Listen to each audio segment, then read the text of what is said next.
Good morning, class 7 students. Students, as we know, this is a difficult time for us that we have never expected in our life because the COVID-19 period. Students, all people are having the difficulties, and so for this, we need your cooperation. Students, I hope all of you are going to submit your monthly fees. Students, as students, we are doing chapter number 3 of geography, and we have discussed about the sea waves in my previous videos. Today we are going to start with the new topic, work of ice. What is the work of the ice? Glaciers we are going to read. Glaciers are river of ice. What are glaciers? They are the river of ice. You can see this picture also. These are glaciers, the mountains covered with the ice, snow. These are glaciers. They are the rivers of ice. Everywhere you will see the ice only. That's why they are known as the river of ice, which to erode the landscape by bulldozing soil and stone to expose the solid rock below. Glaciers caves are deep hollow there. As the ice melts, they get filled with water and become beautiful lakes in the mountains. See, these also eroded.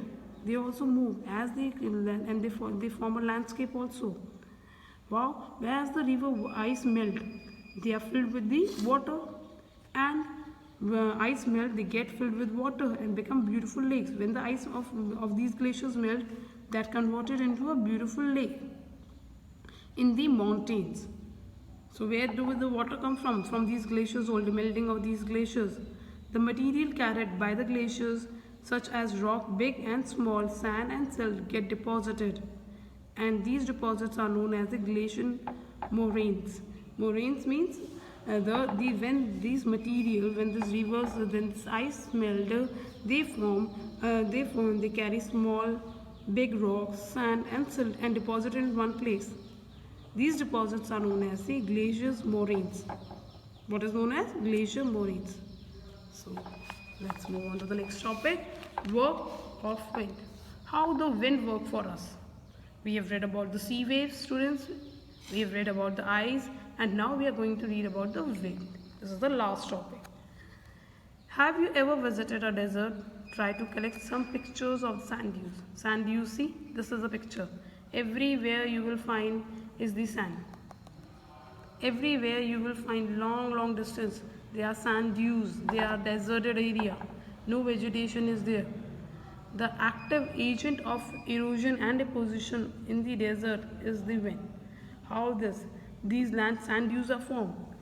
These are through the winds. These are the active agent. Wind is the active agent. In desert, you can see rocks in the shape of mushrooms, commonly known as the mushroom rock. You can see these rocks, they are in the mushroom rocks. Winds erode the lower section of the rocks more than the upper part. Winds, what does the wind do? They erode. They carry away the lower section of the rocks more than the upper part. Therefore, such rocks have narrow base and wider top. That's why these rocks has a narrow base and a wider top. The top is wide. They are wider from the top and narrow from the base. When the winds blow, it lifts and transforms sand from one place to the another. If the wind flows, suppose if the wind is flowing, their sand dunes are going to form on when the sand is going to come over here, and so from here to here the sand dunes are going to be formed. When it stops blowing, the sand falls and get deposited in a low hill-like structure. These are called sand dunes. When sand deposits, that is known as the sand dunes. When the grain of the sand is very fine and light, the wind can carry it over a very long distance.